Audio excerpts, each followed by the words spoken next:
Assalomu alaykum, hurmatli kengash a'zolari, bizimdan qatnashayotgan ustozlar, barchalarimizni tilak salomat ko'rganimizdan navbatda minnatdormiz. Demak, kengashimizda kvorum bor. Majlis bo'yicha qanday takliflar? Tasavvurlar suyamiz.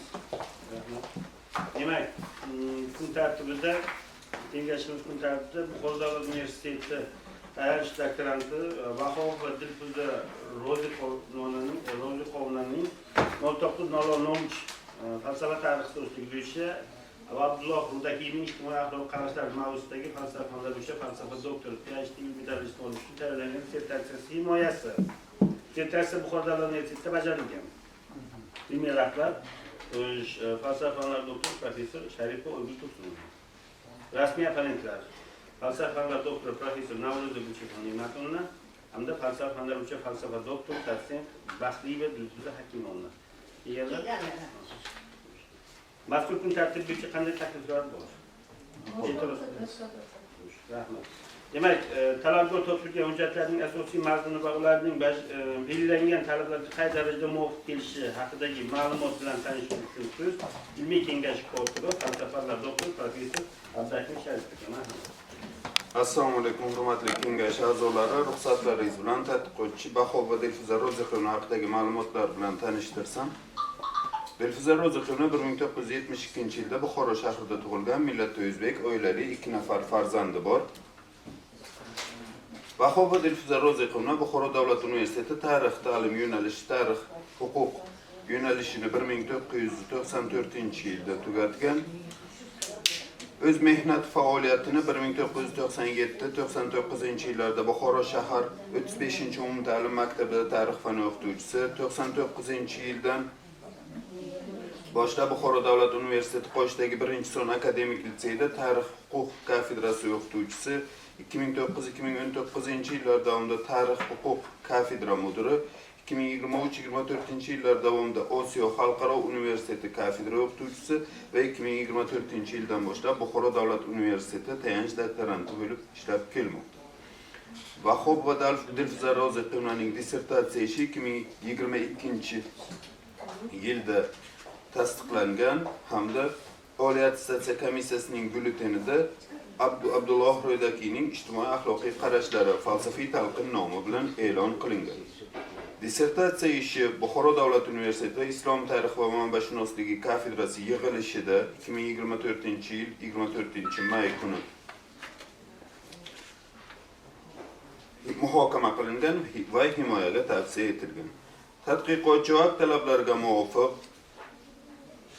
malakaviy imtihonlarni barchasini topshirgan, jumladan falsafa tarix fanidan 74 ballga, zamonaviy falsafaning ontologik muammolari 67 ballga, fan falsafasi, texnika falsafasi 71 ball, ijtimoiy falsafa 74 ball hamda chet tili, ingliz tili fanidan 71 ballga sertifikat olganligi to'g'risida belgilar qayd etilgan.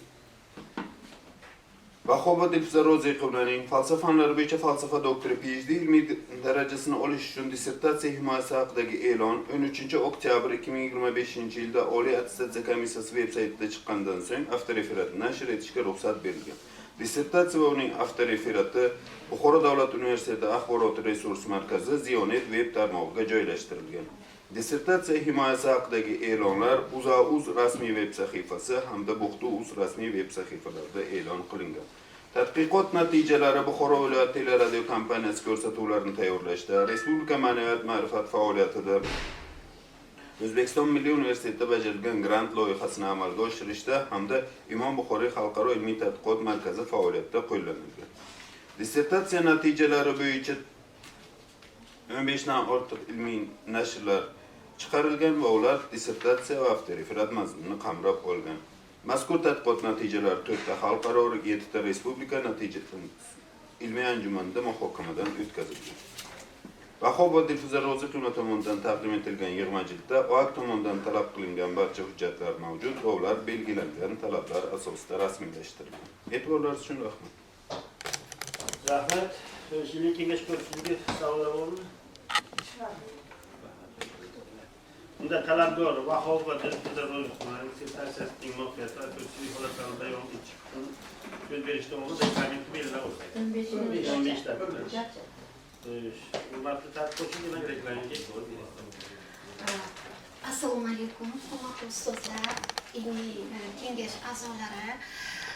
Ruxsat sizlar bilan men o'zimni tadqiqot ishimni ilmiy kengash ilmiy himoyasiga eng asosiy mazmun mohiyatini tushuntirib berishga harakat qilsam.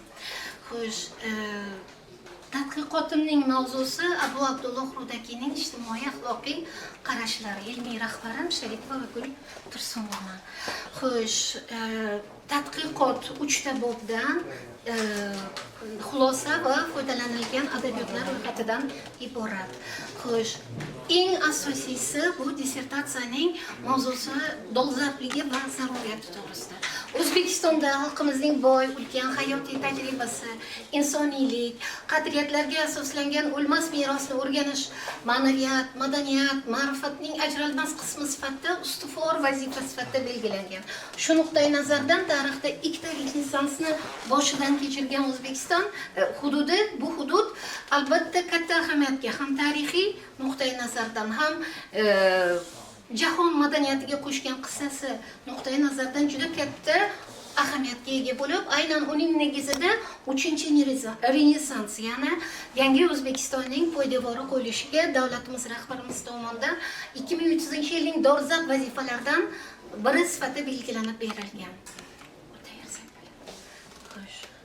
Tadqiqotning asosiy maqsadi Abu Abdulloh Rudakining ijtimoiy axloqiy qarashlarining yoshlarni milliy qadriyatlarga sodiqlik, vatanparvarlik ruhida tarbiyalashdagi ahamiyatini ochib berishdan iborat. Xo'sh, bu ilmiy yangiliklar. Bu ilmiy yangiliklar dissertatsiya ishida ham, tadqiqot ishida ham, nimada ham avtoritetdan belgilangan. Xo'sh, eng asosiysi bu dissertatsiyani qisqacha mazmun mohiyati bilan sizni tanishtirsam. Birinchi bobida bu ijtimoiy axloqiy Abu Abdulloh Rudakining ijtimoiy axloqiy qarashlarini tadqiq qilishning nazariy metodologik asoslari deb atalgan bobda albatta bu mavzuni o'rganishda eng asosiy tadqiqotchi sifatida tayangan ilmiy yondashuvlarim, falsafiy qarashlarning tahlil etilishi, manbalar va tahlil uslublari nazarda tutiladi. Birinchidan, Rudaki qarashlarida tahlil qilishda quyidagi nazariy yo'nalishlarni tayanch sifatida, demak, tadqiqot ishini olib borishga harakat qildim. Birinchisi, sharq falsafasi va axloqiy ta'limotlarning nazariyasi. Bu nazariyalar asosida Rudakining ijodiy o'sha dunyo qarashini, sharq tafakkurining eng qadimgi g'oyalari bo'lgan insonparvarlik, adolat, ezgulik, ilm, axloq ustuvorligi bilan uyg'un bo'lgan, demak, g'oyalarning barchasini ochib berishga harakat qildim. Shu bois tadqiqot ichida masalan sharq mutafakkirlari bo'lgan Farabiy, Ibn Sino, Beruniy kabi mutafakkirlarning axloq haqidagi qarashlarini nazariy asos sifatida tadqiqot ishida oldim. Xo'sh, ikkinchisi gumanistik, ya'ni insonparvarlik falsafasi. Rudakining falsafiy qarashlarida insonning ma'naviy komillikka erishish markazida turadi. Shuning uchun ham tadqiqot ishimda ko'proq gumanistik yondashuvga tayanishga harakat qildim. Ya'ni insonni axloqiy, ijtimoiy, ruhiy jihatdan yuksaltirish nazariyasiga tayanishga harakat qildim. Xo'sh, ma'naviy qadriyatlar va axloqiy ong nazariyasiga ham tadqiqot ishimni tadqiq qilishda eng asosiy e'tiborimni qaratdim. Rudaki axloqni belgilaydi. Ezgulik, go'zallikni esa ma'naviy qadriyat sifatida talqin qiladi. Shu jihatdan Rudakining qarashlari, ya'ni axloqiy, ijtimoiy axloqiy qarashlari axloqiy ong va qadriyatlar falsafasi doirasida tahlil etilishga harakat qildi. Xo'sh, endi metodologik yondashuv to'g'risida Abu Abdulloh ijtimoiy axloqiy qarashlarini tadqiq qilishda qaysi metodlarni, demak, tadqiqotimda qo'lladim. Birinchidan, tarixiy falsafiy metod. Bu metodda, bu uslub orqali aynan Rudaki yashagan davr, 10 asrlar. Bu davr biz bilamiz Bobur Nahr tarixida musulmon uyg'onishi degan davrni o'z ichiga oladi. Shu nuqtai nazardan bu davrni o'zi muhiti Bobur Nahrda, Xuroson hududlarida falsafiy fikrlar rivojining omillarini hisobga olish bizga zarur e'tiborni qaratdi. Chunki aynan Rudakining ijtimoiy axloqiy qarashlarining kelib chiqishi aynan shu tarixiy davr kontekstida o'rganilishi kerak edi. Chunki uning ana shu axloqiy ijtimoiy qarashlarining kelib chiqishining ildizi aynan shu davr tarixiy davrga borib taqaladi. Ildizlari. Xo'sh, tadqiqotda qiyoslash komparativ usuldan tahlildan foydalandi.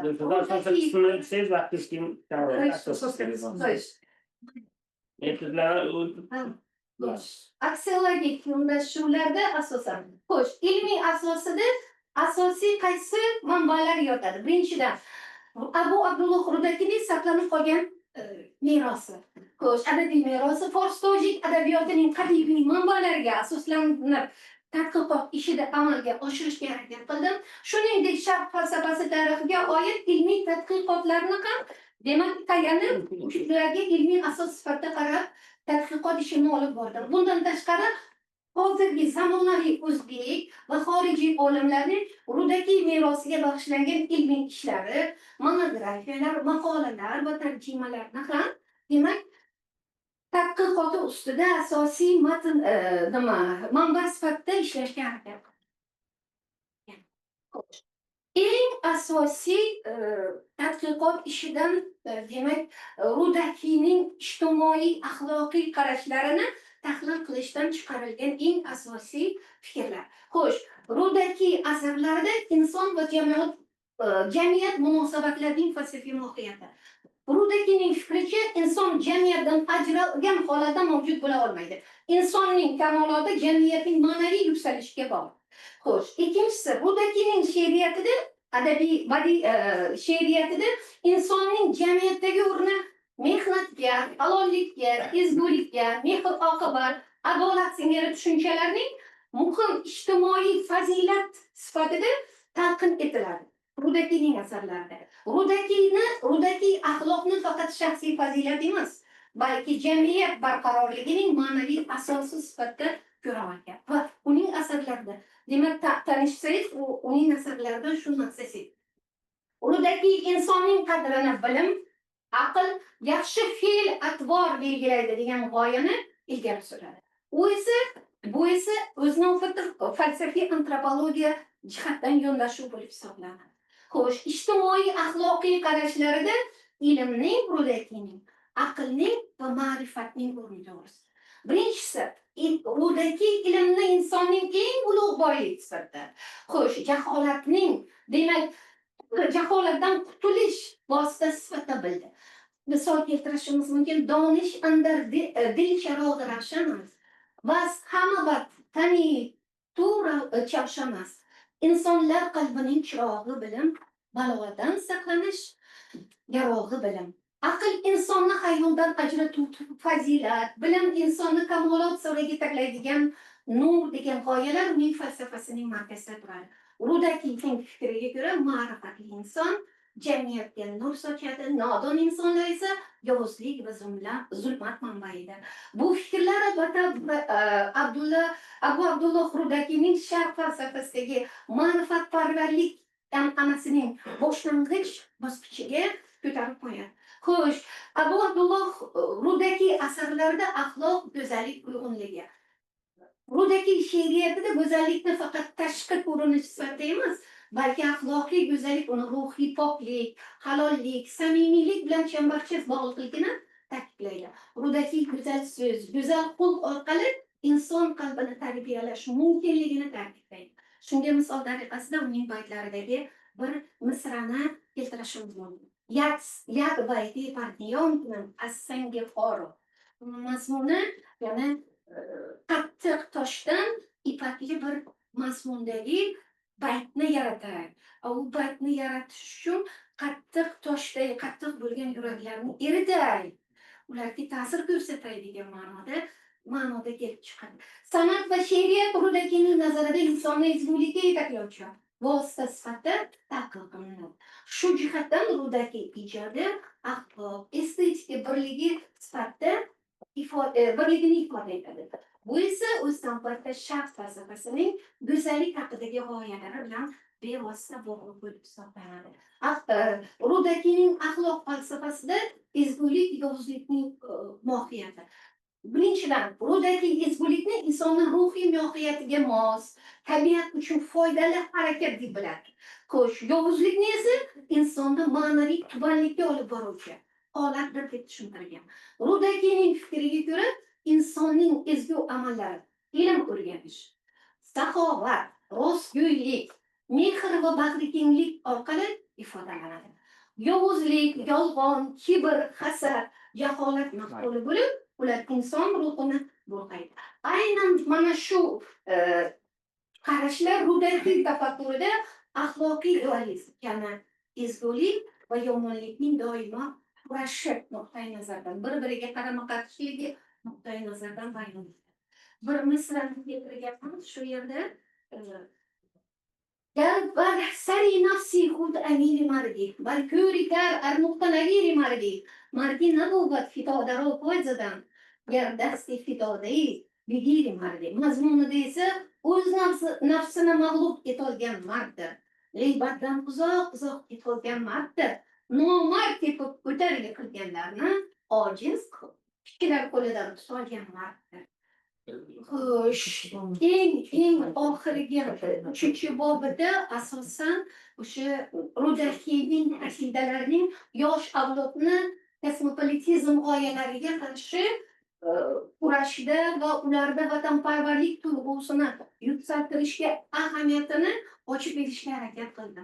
Bugungi globallashuv davrida yosh avlod ongida turli kosmopolitizm, ma'naviy begonalashuv, millatsiz dunyo fuqarosiligi g'oyalar singdirilmoqda. Barcha mafkuraviy oqimlar insonni o'z milliy ildizlaridan, tarixiy merosidan, madaniy qadriyatlaridan uzoqlashtiradi. Shu nuqtai nazardan sharq mutafakkirlarining, xususan Abu Abdulloh Rudakining ijodining tarbiyaviy ahamiyati beqiyos bo'lib hisoblanadi. Rudaki qasidalaridir. Aynan vatan, inson, mehr, sadoqat, ezgulik g'oyalari markaziy o'rinni tutadi. Rudaki insonni o'z yurtiga muhabbat, o'z xalqiga sadoqat, go'zallik va yaxshilikni qadrlovchi shaxslarga tarbiyalashga da'vat etadi. Eng asosiy o'sha Rudakining yoshlar uchun mana kosmopolitizm g'oyalariga qarshi vatanga mehr, muhabbat tuyg'ularini kuchaytirishga qiladigan xizmatlari bu milliy g'urur va tarixiy xotirani mustahkamlaydi. Begona madaniyatlar, qadriyatlarni yoshlar ongiga demak singishi, ularning yoshlarning ko'rona demak taqlid qilishidan saqlanishiga olib keladi va o'z millati bilan o'z millatining buyuk o'tmishi bilan faxr bilan o'tmishiga qarashni yoshlariga demak qarashni o'rgatadi. Bu bugungi mavzumuzdagi qisqacha harakat qildim. Rahmat. Yaxshi. Demak, kengash a'zolari tadqiqotchi ish yuzasidan ushbu muloqotlarni aytib o'tdi. Navbat savol-javoblarga o'tamiz. Marhamat, shunda qanday savol bor? Zakir Firishtatman, Hurmatli tadqiqotchi, menda quyidagi savollar paydo bo'ldi. Birinchisi, mana o'zingizni tadqiqot ishingizda fors tojik adabiyotining aniq qaysi qadimgi manbalardan foydalangansiz? Bu birinchi. Tushunarli. Ikkinchi savol, Abu Abdulloh Rudakining she'riy merosidan qaysi asarlarida vatanparvarlik g'oyasi ifodalangan? Katta rahmat savolingiz uchun ustoz. Eng asosiy manbalar fors tojik qadimgi manbalari. Bu manbalarni o'rganib, shu manbalar asosida tadqiqot ishimni boshladim. Birinchisi aynan Abu Abdulloh Rudakining tarjimai holi, uning hayoti haqida ma'lumot beruvchi qadimgi fors manbalari, fors tojik manbalaridan birinchisi bu Muhammad Avfining Lubob al-Bob. uzr kechirasiz, ozgina hayajon, hozir hozir. Ikkinchisi Muhammad Roziyning Haft iqlim. Xo'sh, Davlatshoh Samarqandiyning Taskirat ush-shuaro asari. Xo'sh, Samoniyning Kitob al-Ansob Yaxshi, ikkinchisi. manbasi. Ikkinchisi vatanparvarlik ruhida tarbiyalash nuqtai nazaridan g'oyalari singdirilgan, butun jahonga mashhur bo'lgan fors adabiyotining noyob yodgorligi sanalgan Bo'yi-Jo'yi Poliyon asari.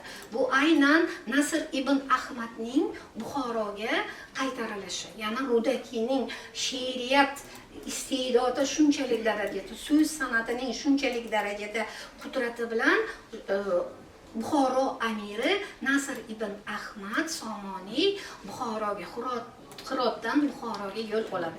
Shu qasidani eshitib Rahmat. Shuni eshitmoqchi. Rahmat ustoz. Bunda qanday savol bor? Manda bitta savol bor, chatda ham savol bor, chatdagi savolni bersa eshitamiz, ha? Yunus va Gulandom Samiyna savol berganlar. Menda bir savol bor edi. Ro'ydakining qaysi birlamchi manbasidan foydalangansiz? Ikkinchi, Ro'ydaki o'z davrida ijodkor sifatida qadr topdimi? Yozib oling.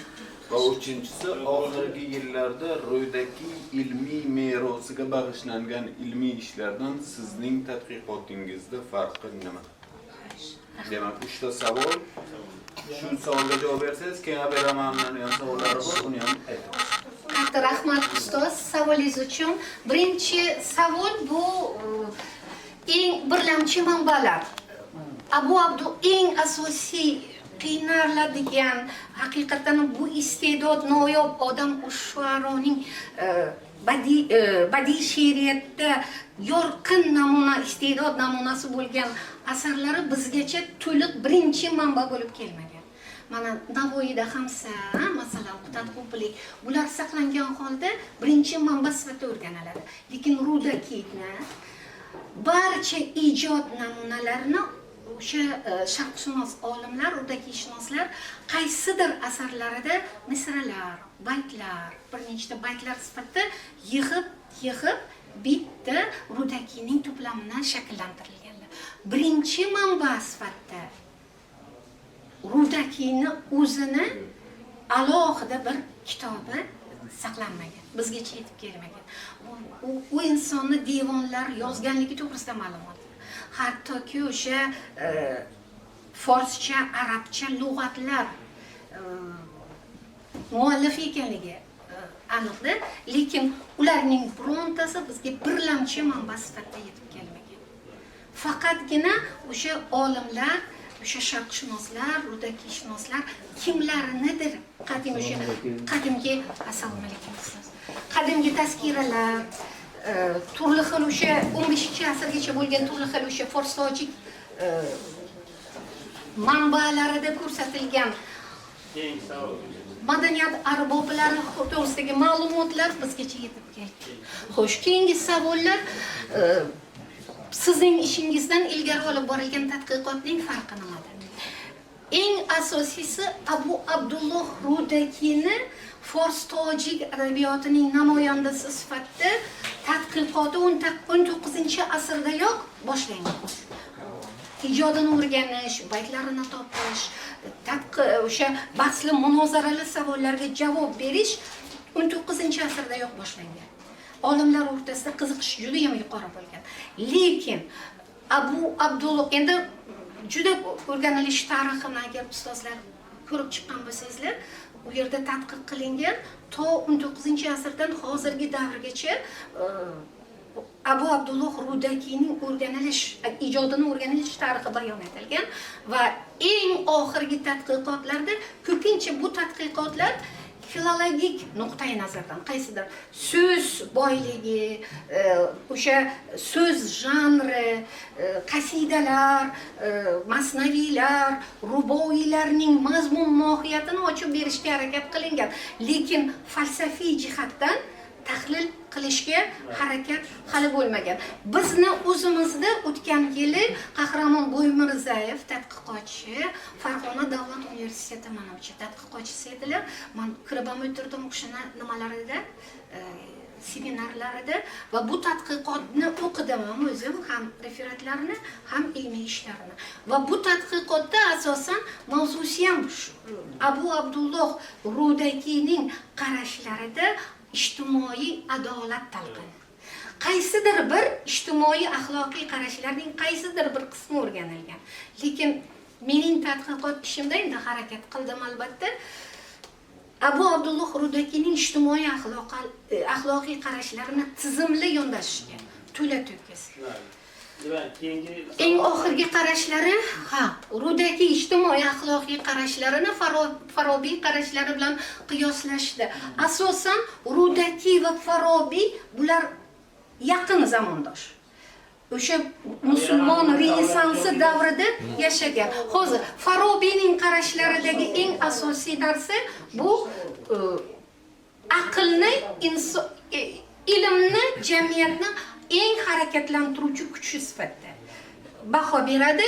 Rudakiyda esa axloq insonni ma'naviy kamolotining harakatlantiruvchi eng asosiy kuchi sifatida baho berilgan. Umumiylik shundaki, insonparvarlik bu ijodda nimani eng asosiy masala inson masalasi markazida turadi. Ikkalaridan, Farobiydan, Rudakiydan. Javob berdi. Javob berdi. Shu yerda ikkalasini ham chiqarib qo'ygan-da.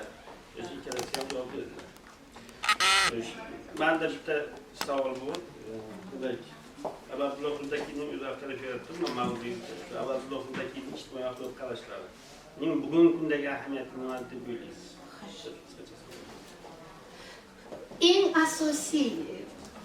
Eng asosiy to'xtaladigan, eng asosiy haqiqiy asosiy mohiyat, mazmun mohiyatini belgilovchi narsa Abu Abdulloh Rudakining ijtimoiy axloqiy qarashlarining asosini eng asosiy narsa bu insonni ma'naviy jihatdan kamolotga chorlovchi g'oyalar. Eng asosini tashkil qiluvchi narsa. Menimcha bu Rudakiy jamiyat bilan insonni bitta yagona bir tizimda ko'rgan. Shu uchun inson kamoloti albatta jamiyatni ham rivojlantiradi degan fikrni ilgari surgan. Yana savollar bormi? Rahmat ustoz, savol uchun. Nima deb professor?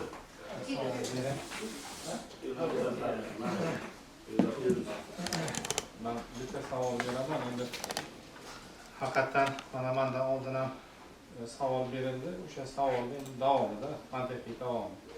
Umuman Rudakiyni o'sha ijtimoiy axloqiy qarashlari asosan shu 5 ta nuqtaga e'tibor qaratiladi-da. Birinchisi bu insonparvarlik, mehr shafqat g'oyasiga asoslanganligi. Ikkinchisi adolat va inson masalasi.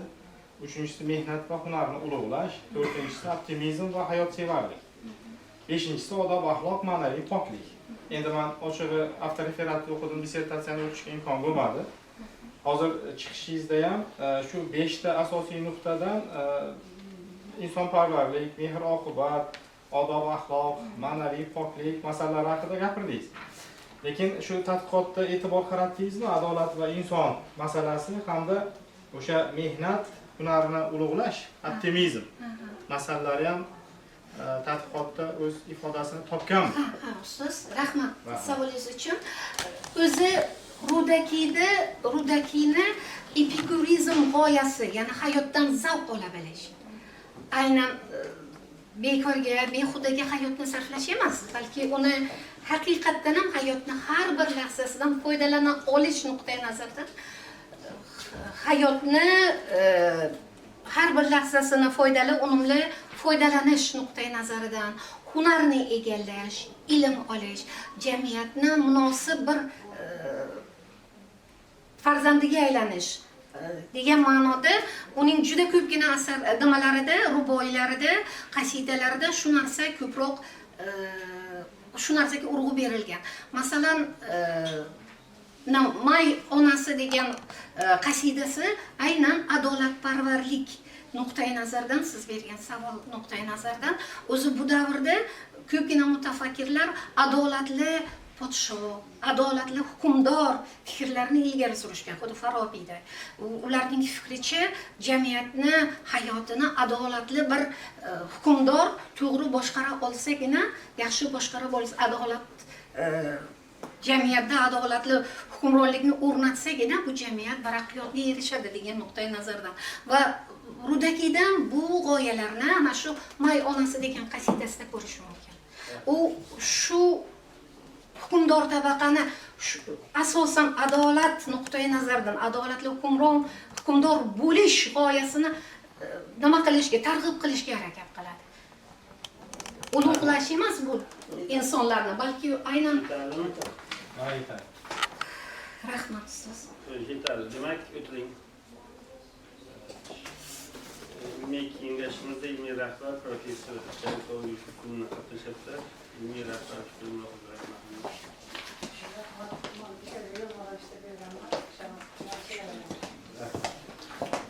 endi navbat dissertatsiya vazirligi muassasasining va ilmiy seminarning xulosalari yetakchi tashkilot taqdirida dissertatsiya apellyatsiya bo'yicha ilmiy kengash tuzishgan boshqa taqdirlar bilan tanishish uchun siz ilmiy ko'rib professor Abdulaziz Sharipov.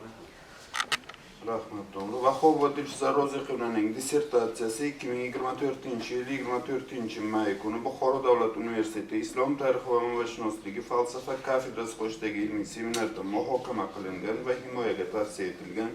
Bu haqda 14-son bayonnoma rasmiylashtirilgan. Tadqiqotchining dissertatsiya ishi Buxoro davlat universiteti huzuridagi F7208 raqamli ilmiy kengash qo'shidagi ilmiy seminarda 2025-yil 14-iyunda muhokama qilingan.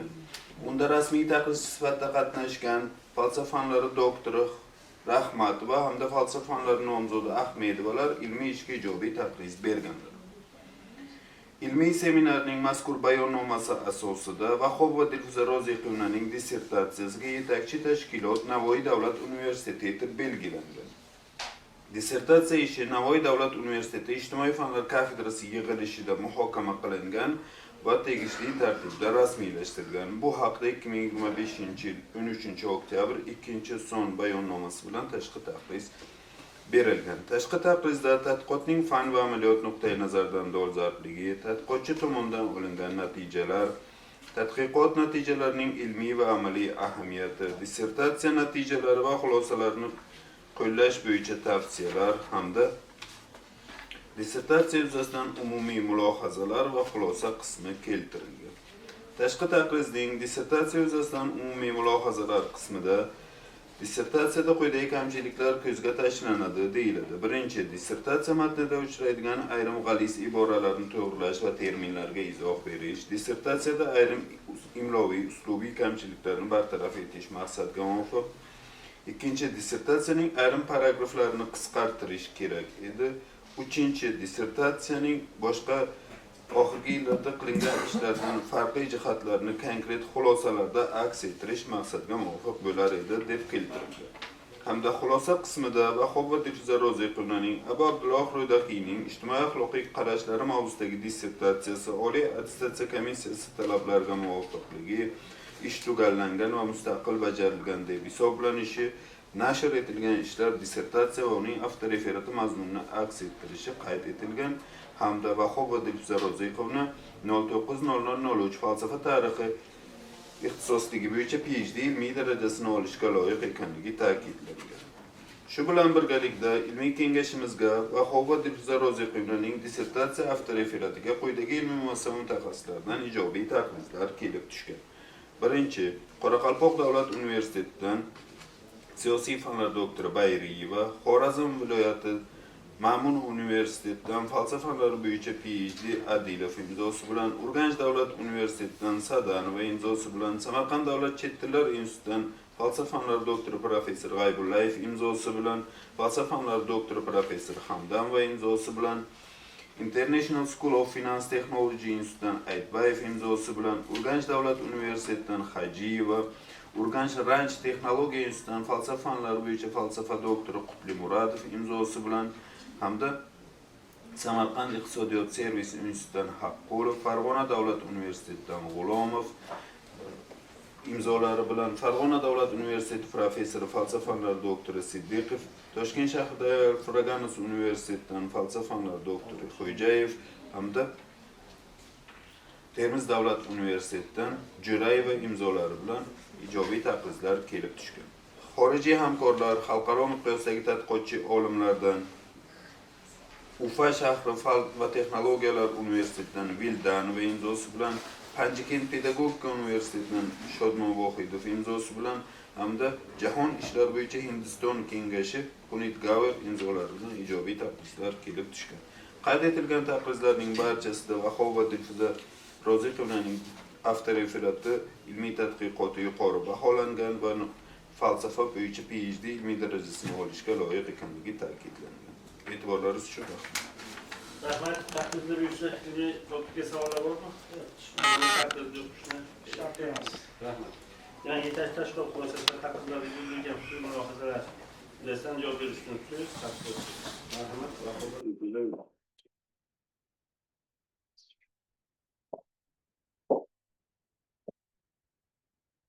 Katta rahmat. Barcha taqrizchilarga ham juda katta minnatdorchiligimni bildiraman. Katta rahmat. Rahmat. Endi rasmiy apparatlardan chiqishga o'tamiz. Birinchi Manga berish kerak. Lekin Samarqandda Yo'q, turing tojik tilini tushunadi. Oldin gapirmayman lekin. Baxtiyor Dilfuza Hakimova, Ruxsat bering. falsafa doktori. O'zim mana tojik bo'lyapman. Chiqaymi? Endi bir hammasi eshitadi. Manbani biladigan, tilni biladigan.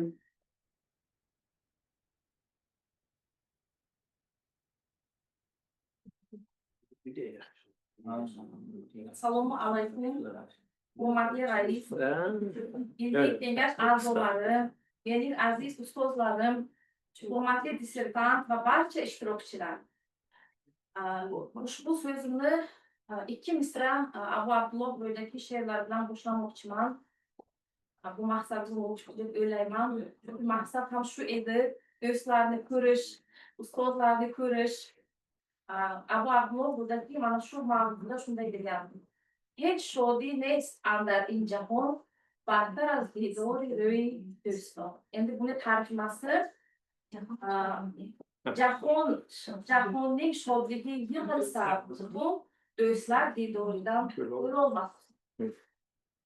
Endi mana bugun Vahab va Dilfuza Roziqovaning Abu Abdulloh Ro'ydakining ijtimoiy axloqiy qarashlari, falsafiy talqini mavzusidagi falsafa fanlari bo'yicha falsafa doktori PhD dissertatsiyasiga rasmiy opponent sifatida o'z fikr mulozalarimni bildirish sharafiga muyassar bo'ldim.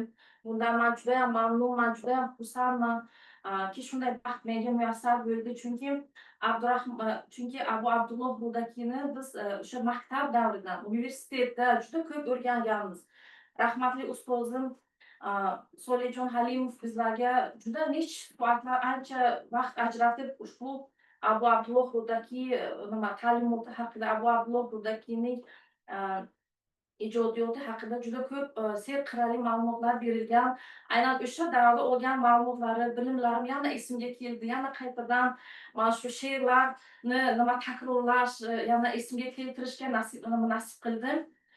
Men aynan bu ish beshubha bu ish dolzarb hisoblanadi va o'sha dolzarbligini men o'z dolzarbligi bo'yicha nafaqat Vahab va Dilfuzani yozgan fikrlar bilan bog'lamoqchiman, balki yana o'zimning fikrlarim bilan ham bog'lamoqchiman qo'shimcha sifatida va aynan mana hozir Samarqand shahrida bo'lib o'tayotgan juda katta tadbir, bundan hamma xabar bor. UNESCOning 43-sessiyasi bo'lib o'tyapti. Ana shu bilan bog'lamoqchiman, chunki bu biz bilamizki, UNESCOning asosiy maqsadi, ushbu tashkilotning asosiy maqsadi ma'naviy merosni asrab avaylash.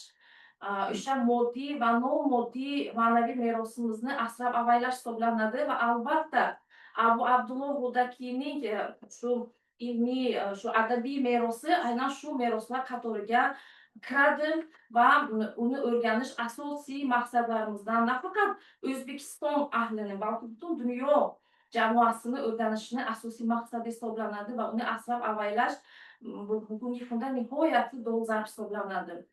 Ikkinchidan, man shuni ta'kidlamoqchimanki, Abu Abdulloh Rudakiyning umrini ko'p qismi aynan Buxoro shahrida bo'lib o'tgan. Mana shu masala bo'yicha qisqacha fikrimni aytib o'tmoqchiman. Abu Abdulloh Rudakiy 9-10 asrlarda yashab ijod qilgan, biz bilamiz. Abu Abdulloh Rudakiy fors tojik klassik adabiyotining asoschisi, buyuk shoir va donishmand hisoblanadi. Uning hayoti va ijodi Buxoro shahri bilan chambarchas bog'lagan. Rudakiy Somoniylar davrida, xususan Amir Nasr ibn Ahmad, bu 914-943 yillarda to'g'ri keladi, hukmronligida Buxoroda faoliyat yuritgan. Va Rudakiyning Buxorodagi faoliyatini mana quyidagi fikrlar bilan izohlash mumkin. Rudakiy Buxoroda Somoniylar saroyida xizmat qilgan va Amir Nasr ibn Ahmadning sevimli shoiri bo'lgan. U saroyning bosh shoiri sifatida katta e'tibor va izzat hurmatga sazovor bo'lgan. Shu bilan birga bu davrda Buxoro sharqning ilm va madaniyat markazlaridan biri bo'lgan. Rudakiyning Buxoroda yashab ijod qilishi uning adabiy mahoratini yanada oshirdi. Bu yerda olimlar, shoirlar va faylasuflar bilan muloqotda bo'lib, o'z bilim va dunyoqarashini boyitgan. Aynan mana shu Buxoro shahridan. Rudakiy nafaqat shoir, balki ohang va musiqa sohasida ham bilimli inson bo'lgan. U Buxoro saroyida she'rlarini musiqa hamrohidan o'qib, amir va saroy ahlini maftun etgan.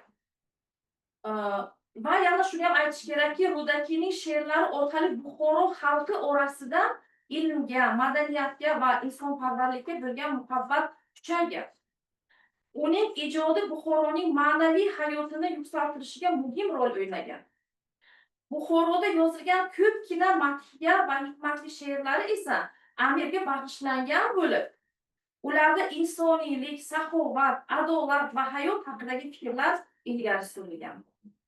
Abu Abdulloh Rudakiyning Buxorodagi faoliyati nafaqat fors tojik adabiyotining shakllanishida, balki butun Markaziy Osiyo madaniy hayotidan muhim ahamiyat kasb etadi.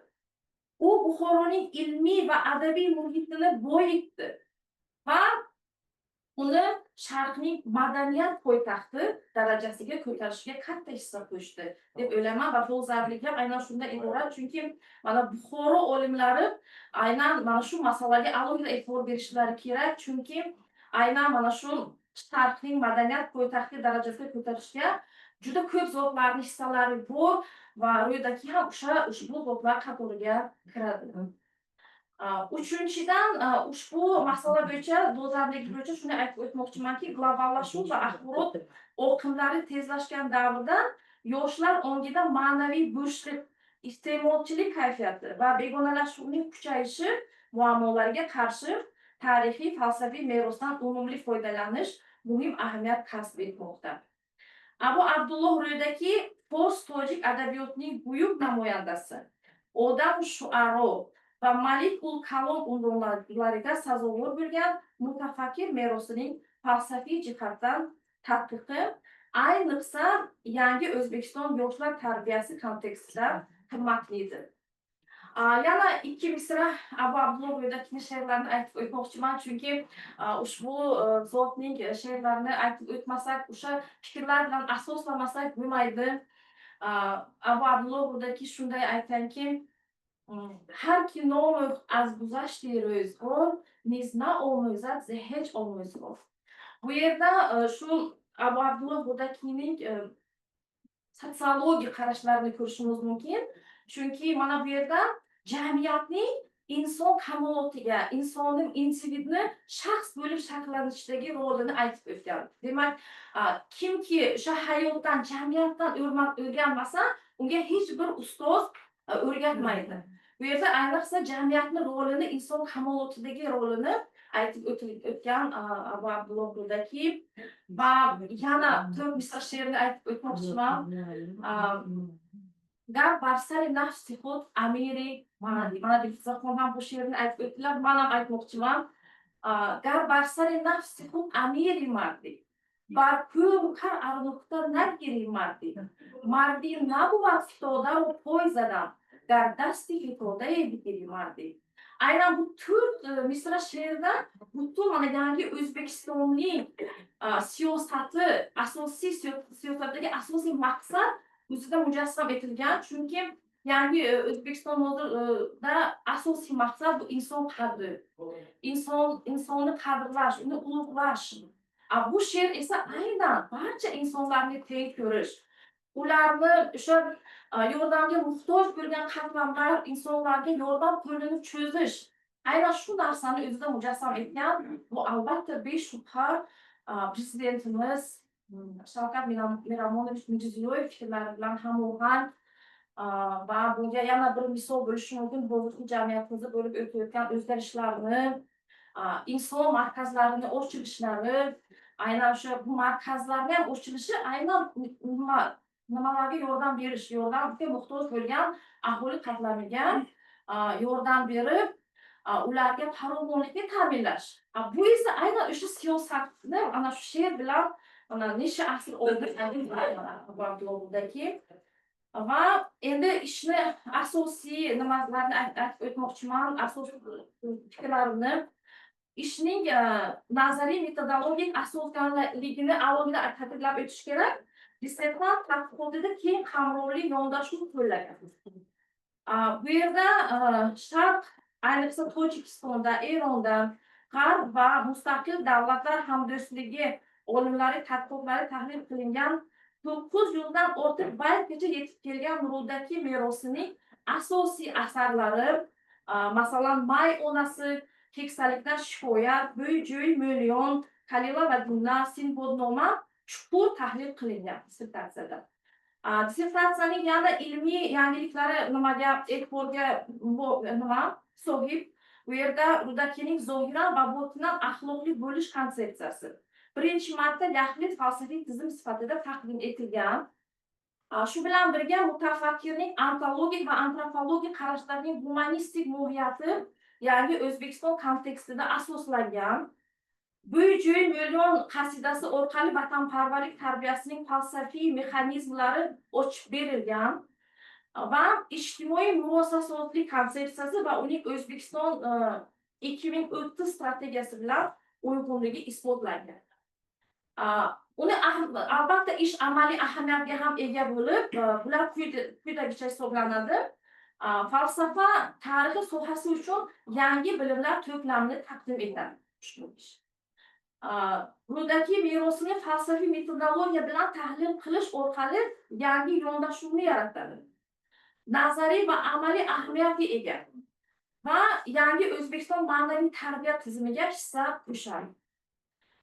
Xulosa qilib aytganda, Bahar Ro'zikromlarning dissertatsiyasi tugallangan mustaqil ilmiy tadqiqot bo'lib, falsafa tarixi sohasidagi dolzarb muammoni hal qilishga bag'ishlangan.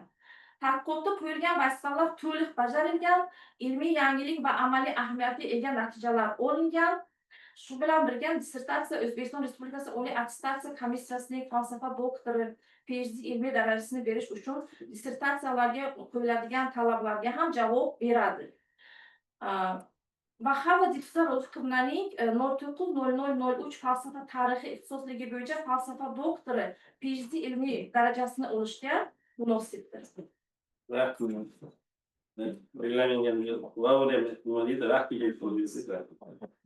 Javob berish uchun so'z tadqiqotchiga mahol.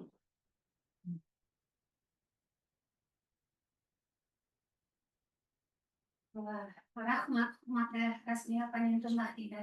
Biza ikkiman Samarqandga joydan keldingiz. Katta rahmat, xursand qildingiz. Biza kutib o'tirdik. Rahmat, sizlarga rahmat. Barcha o'sha dissertatsiyalar tinchlikda o'qib, fikrlaringizni, tavsiyalaringizni berganingiz uchun katta rahmat. Rahmat. Shu navbatdagi dars kompaniya mavzuga o'tishdan Ha, endi shu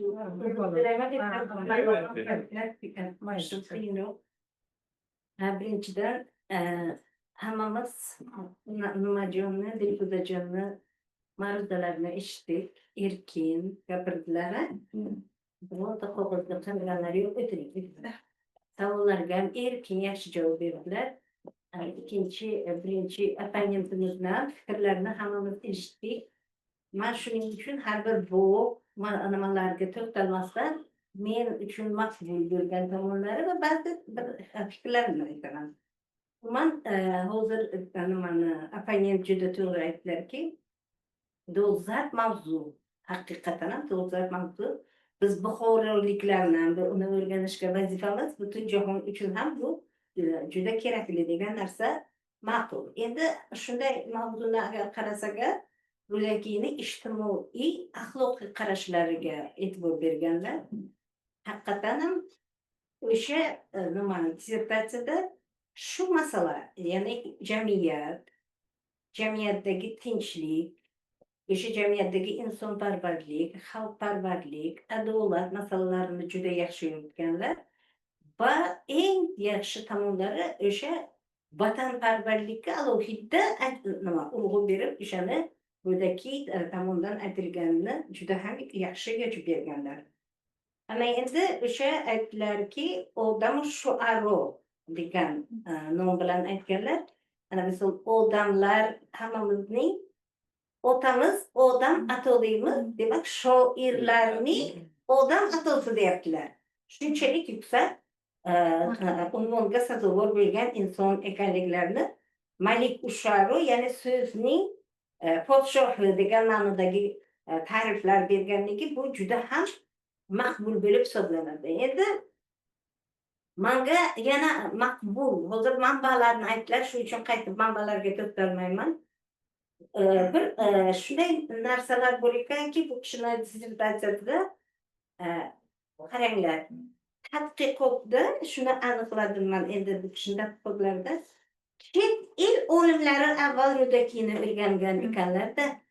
O'sha fransuzni keltirganlar, nemis boshqa olimlar g'arbda yaxshi o'rganilgan, keyin Eronda o'rganilgan, keyin esa Tojikistonga o'rganila boshlangan va Tojikistondan o'sha Sadriddin Aynining xizmatlari juda katta ekanligi masalasida juda to'g'ri yaxshi yurganlar rus olimlardan fikrlarini keltirganlar.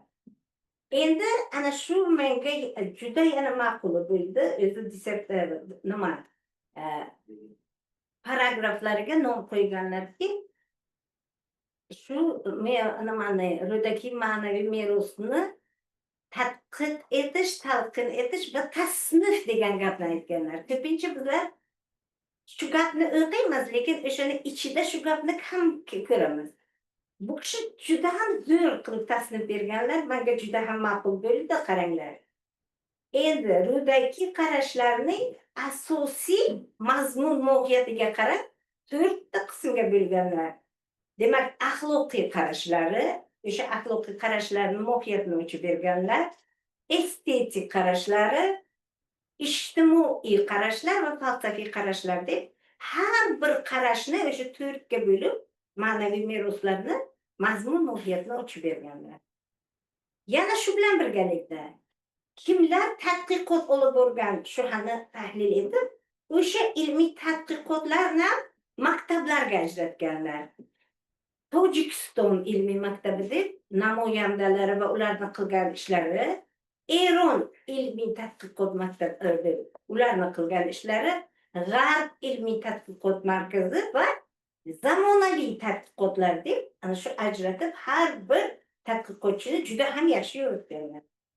Endi u kishini yana o'ziga xos tomonlari zamonaviy tadqiqotlarni tahlil etish asosida ularni qanday falsafiy yondashuvlar asosida ish olib borganligini ham klassifikatsiya qilganlar, tasniflaganlar. Falsafiy humanistik yo'nalishdagi tadqiqotlar buni ham kimlar bajargan va nima masalalarga e'tibor berilganlari, estetik badiiy hamda diniy falsafiy yo'nalishlar deb to'g'ri aytganlar va shu yerda shunday nima diniy falsafa kamroq bo'lsa ham lekin shu narsa borligini ta'kid etganlar. Endi ana shu Ro'dakining insonparvarlik, adolatparvarlik, xalqparvarlik masalalariga juda keng, yaxshi batafsil yoritilib, har bir o'sha kategoriyani menga yana bir ma'qul bo'lgan tomoni har bir paragrafda aytayotganda o'sha tushunchani falsafiy tushunchani berib, o'sha falsafiy tushunchani tahlil etib, o'sha bilan Ro'dakiyni fikrini bog'laganlar va o'shanga mos nimalarni keltirganlar. Umuman ishni o'qigan paytda shu falsafiy tushuncha, falsafiy kategoriyalar aniq yoritilgan. Ana shu jamiyat haqidagi qarashlarda o'sha urushni o'qishi Ro'dakiy yomonligini, bunga e'tibor bermasligi kerakligini degan o'sha ruboiylarni keltiradilar. Men endi tojikchasini emas, o'zbekchasini aytamanki, ey g'ofil, o'ylama dunyoda sening himmating Alloh aylagan urush. O'zi-ku umring juda ham qisqa, yana qisqartirmoq bu qanday yumush. Ya'ni shu o'zi kam umr bergan bizlarga. O'shani ham urush janjal bilan o'tkazish kerak emasligi degan gap borki, bu yerda nima bor? Ana bu men nimani aytaman degan fikrlarni bir qismini bu kishi yana aytdilar, juda ham yaxshi. Asosiy talqinlar ham aytildi. Yana bu kishi do'stlik haqidagi rivoyatlarni bu kishi aytdilar.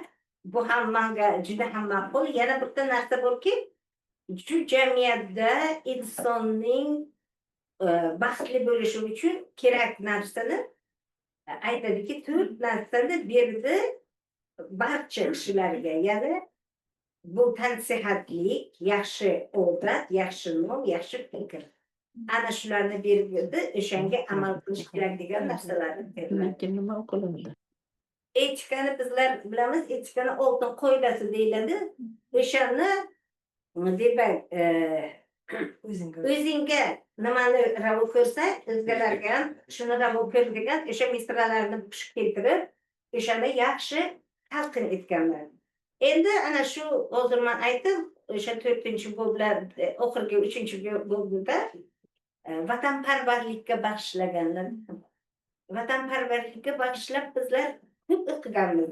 Jadidlar haqidagi mana o'zimiz shogirdim nima Mavludaxonim tarafni jadidlarga doir gaplarni aytgandi. Lekin bu kishi o'sha vatanparvarlik degan tushuncha bor, bu ishonni falsafiy jihatdan, ontologik, gnosiologik, o'sha antropologik shunday juda yaxshi tahlil etib, o'sha bo'yi millionni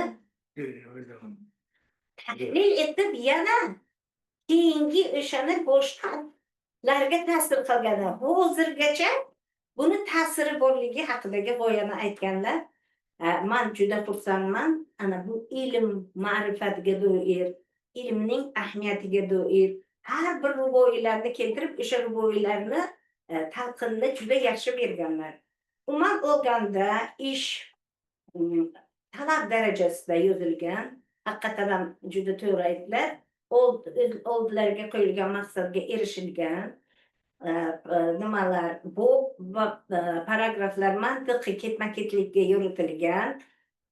Avtoreferat dissertatsiyani to'g'ri intikod etadi, nashr etilgan adabiyotlar ham talabga javob beradi va biz bu ishni ma'qul deb hisoblaymiz va ba'zi bir maslahatlarimiz bor endi.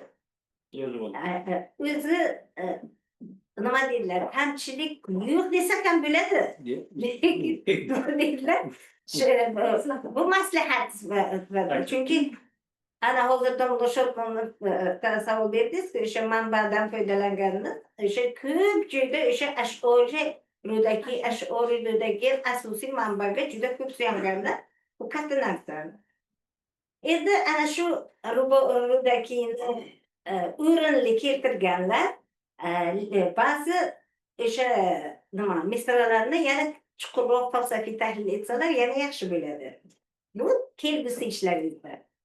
Masalan, o'sha $1 million olaylikda. Nima uchun podshoh joyidan turib, shu oyoq yalang o'tda minib ketib ketdi agar deganda, o'sha misralar bilan birgalikda ana bu kishi aytdilar, musiqa degan joy bor bu yerda. U o'zi shunaqa zo'r shuni she'rni shunaqa o'qiydiki, hammani ruhiyatiga ta'sir qiladi. Demak, bizlar ana shu yoshlarga ta'sir etishning bir uslublari bu ham bo'lib hisoblanadi. Endi o'sha Sadriddin Aynini yozgansiz, Dilfuzajon, lekin shuni qarangki, o'zingiz ham yozgansiz.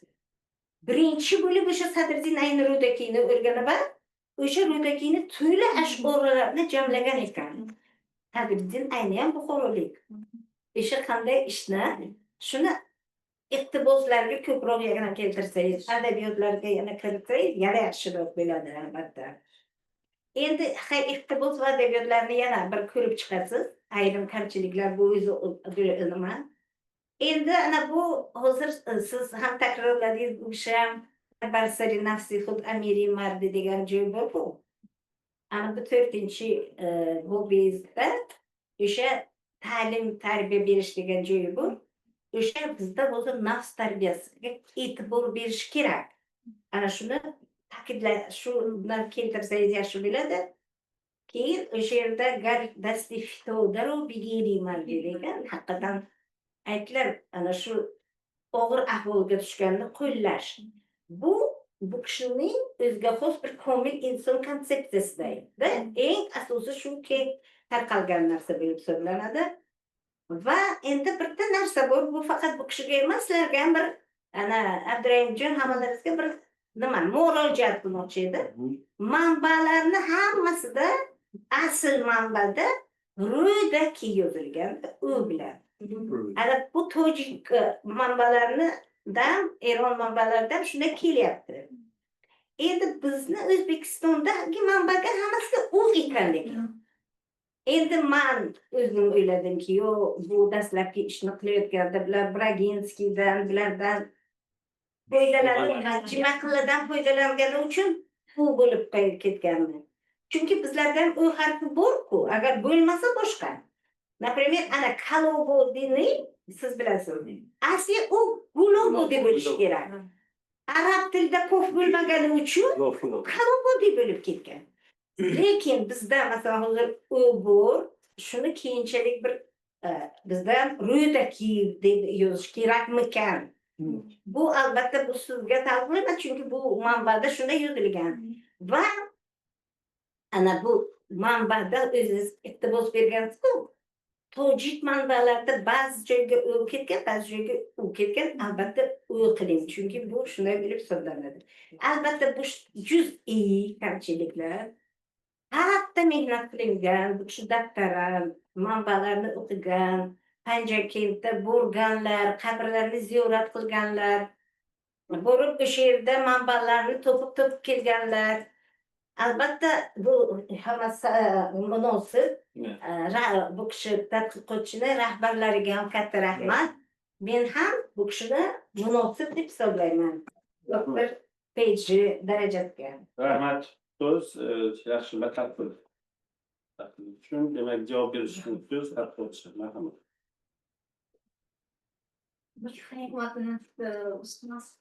Men juda ham faxrlandim sizni rasmiy opponent deb kelganiga.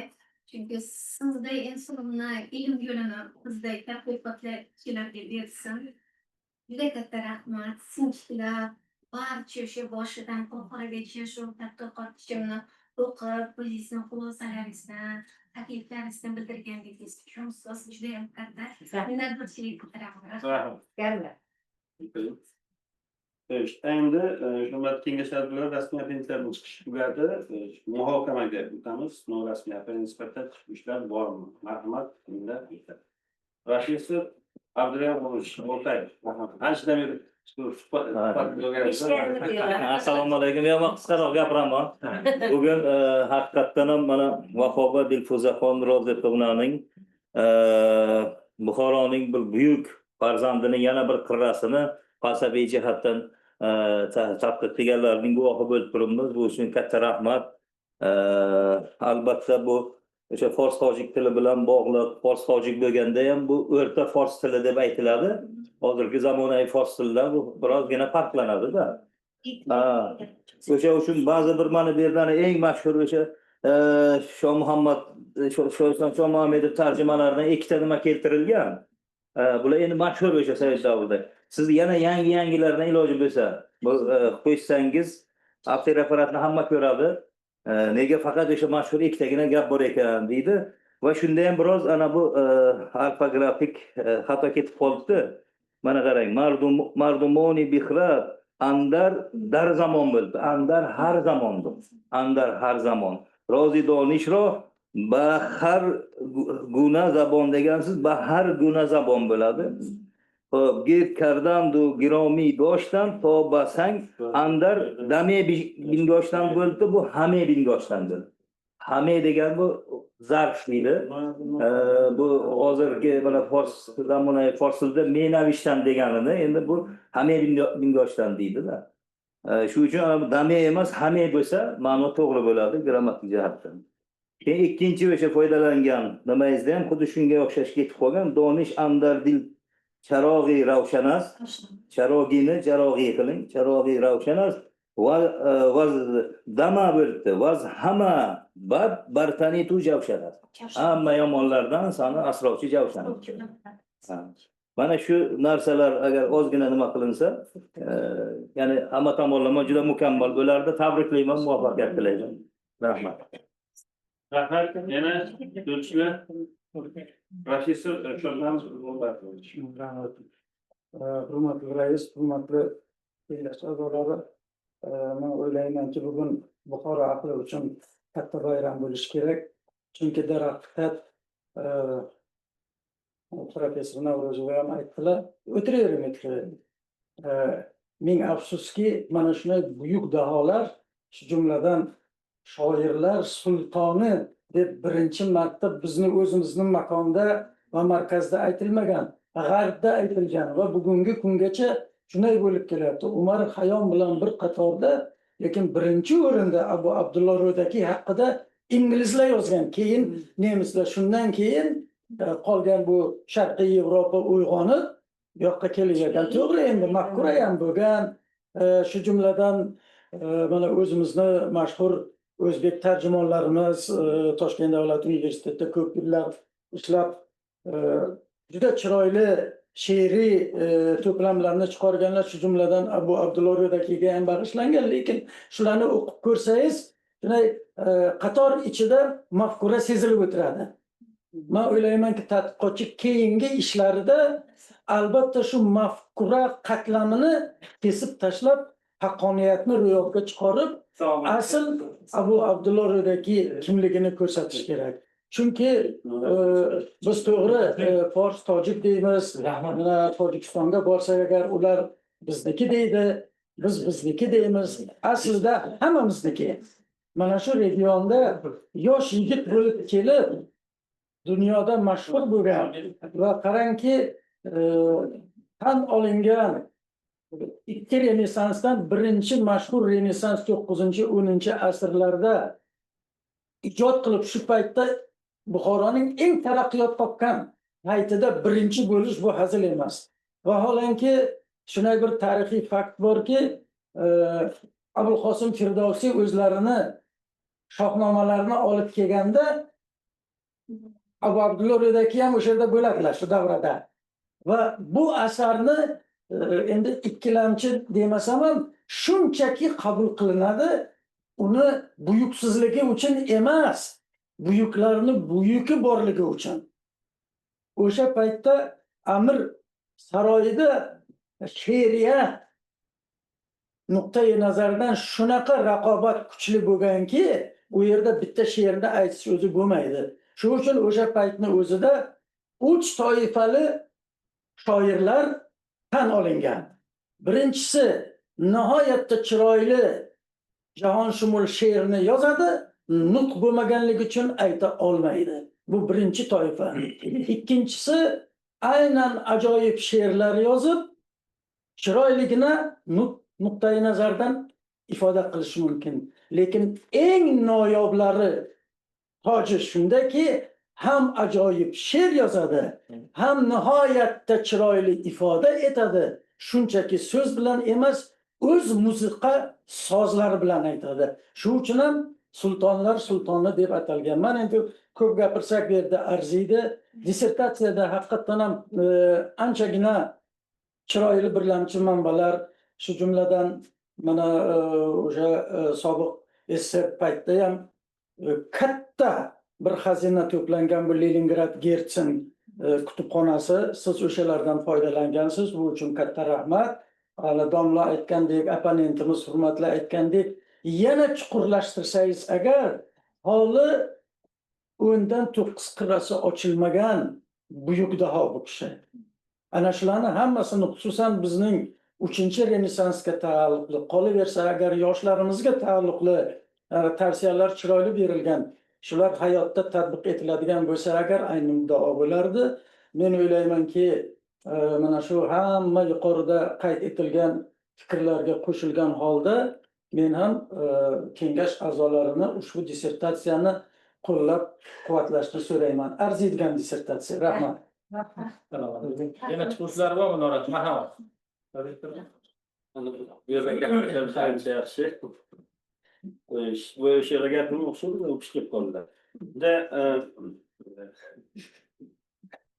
Nima maktab davrida daftarlarning orqasida Rudakiyning rasmlari va she'rlari bilan biz ancha Rudakiyni o'sha vaqtda maktab davridan boshlab juda yaxshi bilamiz. Hatto to'ylarda ham Rudakiyning she'rlarini aytib, davrani o'sha davraysida o'tib berardi.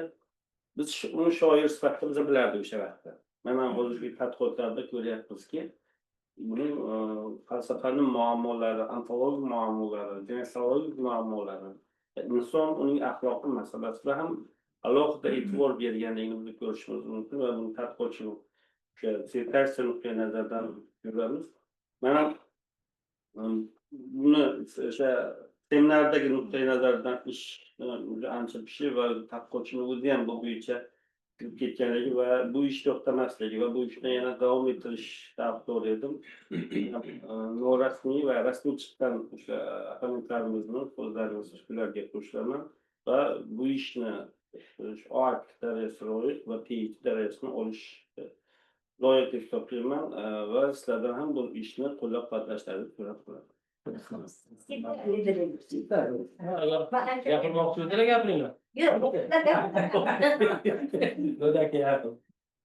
Hurmatli kengash a'zolari, hurmatli mehmonlar, kechib qoldi shunga. Demak, endi top komissiyasini so'rashimiz kerak. To'xtang, norasmiy chiqishlarga javob berib, munosabat bildirish uchun so'z tadqiqotchimizga. Marhamat. Bunga kelib qolgan ekanmiz. Erdan boshlash bilib olay.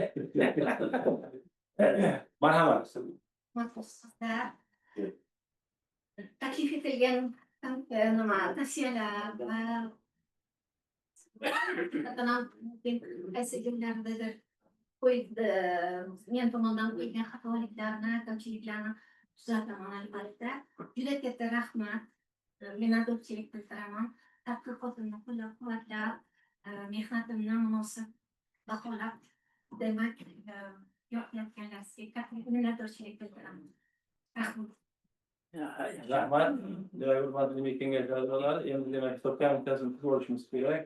3 kishidan iborat bo'lsin degan taklif bo'lyapti. Demak, taklifni naqadriyma deydi professor Shodmonov Qurmonboy Zengish, professor Boltay Hamonoviy, professor Muzaffar Feruz Davronov.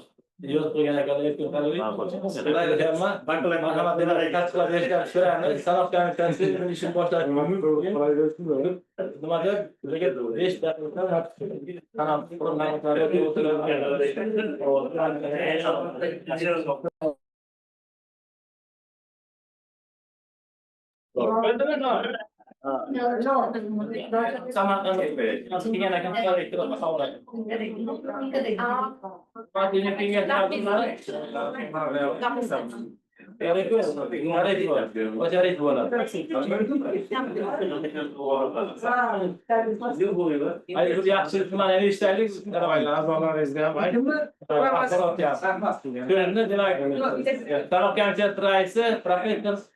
Marhamat.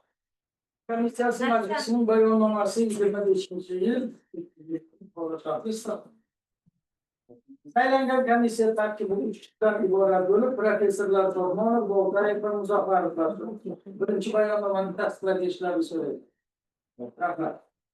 Komissiya Vahobova Dilfuza Ro'ziqulovaning falsafa fanlari bo'yicha falsafa doktori PhD ilmiy darajasini olishga qo'yilgan dissertatsiyasi yuzasidan yashirin berilgan ovozlarni sanash uchun saylangan. Ilmiy kengash tarkibi 17 kishidan iborat etib tasdiqlangan. Ilmiy kengash tarkibida hal qiluvchi ovoz berish huquqi bilan qo'shimcha ravishda taklif qilinmagan. Majlisda ilmiy kengash a'zolaridan 16 kishi, shu jumladan ko'rib chiqilayotgan dissertatsiya ixtisosligi bo'yicha 10 nafar fan doktori ishtirok etyapti. 16 ta byulleten tarqaldi, tarqalmagan byulletenlar yo'q, qo'shimcha byulletenlar ham yo'q. Ovoz berish natijalari. Vahobova Dilfuza Ro'ziqulovanga falsafa fanlari bo'yicha falsafa doktori PhD ilmiy darajasini berish bo'yicha quyidagicha ovoz berildi. Tarafdorlar 16 ta 100%, qarshilar yo'q, yaroqsiz deb topilgan byulletenlar yo'q. Ikkinchi protokolni tasdiqlab berishlarini so'rayman. Rahmat. Tabriklaymiz. Hurmatli kengash a'zolari, qaror eshitiraman. Demak, kengash qaror qiladi. Xalqaro universiteti doktorant tayyorgarligi Vahobiddin Dilfuza Ro'ziqulovaning 1903 falsafa ixtisosligi bo'yicha bu Abdulloh Rudakining ijtimoiy axloqiy qarashlari mavzuidagi falsafalar bo'yicha falsafa doktorlik darajasini olish uchun tayyorlangan dissertatsiya asosida muallifga demak falsafa fanlari bo'yicha falsafa doktorlik darajasi berilsin. Demak, ilmiy rahbarlarni tabriklaymiz. Qadir Ro'ziqullovani muvaffaqiyat bilan tabriklaymiz. Bardavom bo'lsin.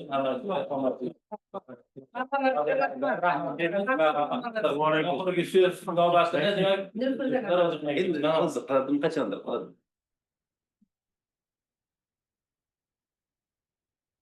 Rahmat. Barcha ilmiy kengash a'zolariga, barchalaringizga hurmatli vaqtlaringizni ayirmasdan shu ilmiy tadqiqotni demak o'qib, barcha xat-xulosali tavsiyalaringizni berganlaringiz uchun juda katta rahmat deyman. Bu yo'lda albatta ilm haqli yo'l, bu yo'lda menga hamroh bo'lgan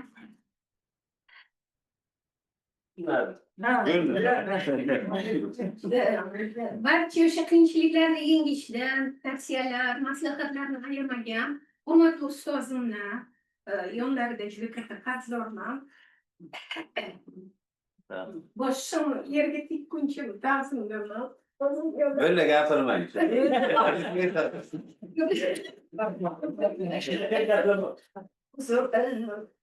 Navro'z ustoz, sizga alohida minnatdorchilik. Siz doimo qo'llab-quvvatladingiz. Oddiy tadqiqotchi bo'lsam ham shu Telegram orqali bag'ishlangan adabiyotlar, turli xil maqolalarni ustozim orqali yuborib turdingiz.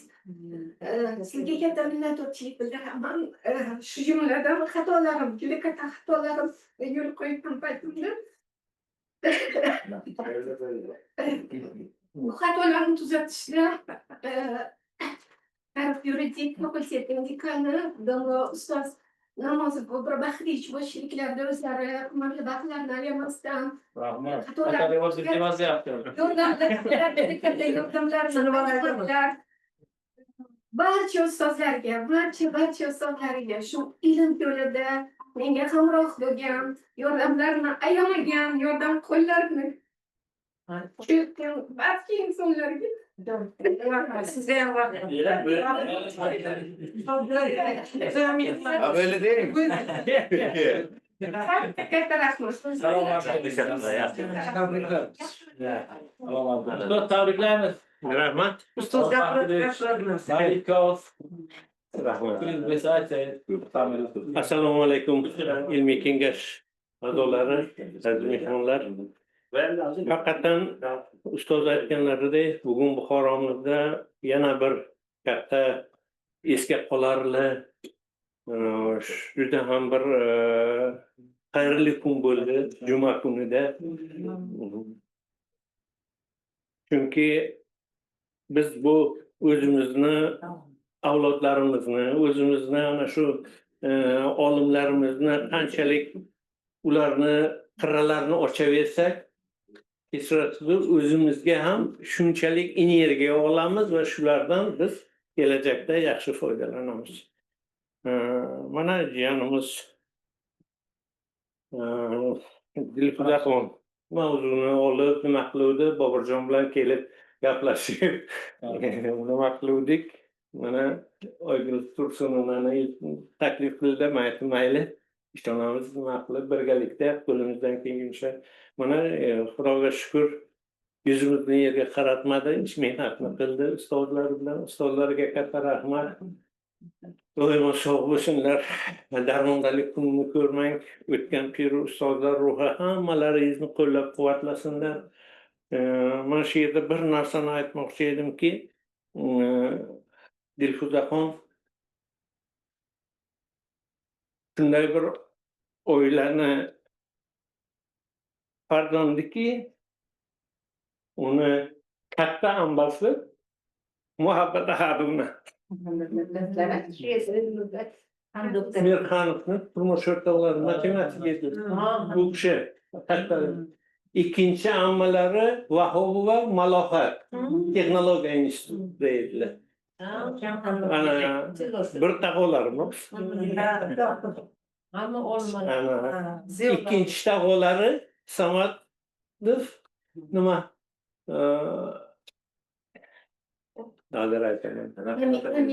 Aminov Farmonovich. İkinci taqolari. Turmush o'rtoqlarini mana qaynotalari ham rahmatli demak Samadov rahmat aka o'sha texnologiya institutida edilar. Dish qilib hamma olimlar.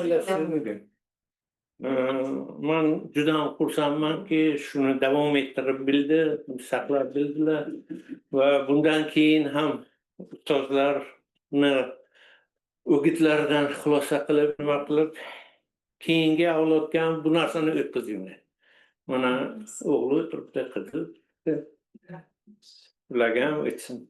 Omad, katta rahmat hammalaringizga, onajon hammangizga sog'lik. Men yana bitta narsani aytmoqchiman. Bu yerda shu bilan nima qilib turganimni boisi Ron aka manga ustozlik qilib kandidatlik minimumlarini topshirdi. Ingliz tilida shu kishi bizga konsultant bo'lganda, men Moskvada 87-yilda Shu yillar aytmasangiz yaxshi bo'lardi. Elga ingliz tilini topshirganman minimum. O'sha yerda Matrosov rektor edi. Hech qaysi imtihonlarga kirmaydigan odam kelib meni baxtimga bizni minimumga kirib qoldi. Hech savol javob nima bo'lgandan keyin hammasi ana shunday katta davra stoli o'sha yerda nima qilingandan keyin ovoz berdilar, nima qilib baholashga. O'sha yerda turib nimaga komissiya raisi e'lon qildi-ki, mana bu izlanuvchiga bu baho bunga, lekin bitta narsaki periferiyadan kelgan O'zbekistondan, Buxorodan yigit ana shu savollarga to'liq javob. Ular o'yladiki, biza o'sha oddiygina Kirill alifbosiga yozib olib yodlab qilgan. Yo'q, u gazetalarni ham berib ko'rdilar, boshqasini ham hammasini tekshirdilarki, yo'q, haqiqatan ingliz tilida mumkin ekan nima qilishim. Keyin shunga aytdiki, biza 4 baho qo'yapmiz. Bu Moskva pedagogika institutini 4 bahosi bu juda katta narsa. Lekin men shunda keyin Matrosov turib aytdiki, men bitta narsaga qo'yib dedi, shuni tayyorlagan ustozga rahmat. Kurban Bayramı tayyorlagan. Birinchi marta aytyapti. Buncha yil birga bo'ldik Vaqti borda keyin ana shu Turkni Matrosovni shu taklifidan keyin 5 ga aylantirdilar. Qarangda, men endi keyin 5 ni oldim. Ustoz rahmat. Sog' bo'ling. Salomat bo'ling. Rahmat. Yakuniga yetdi. 5 minutdan ortiq. 5 minut tanaffus.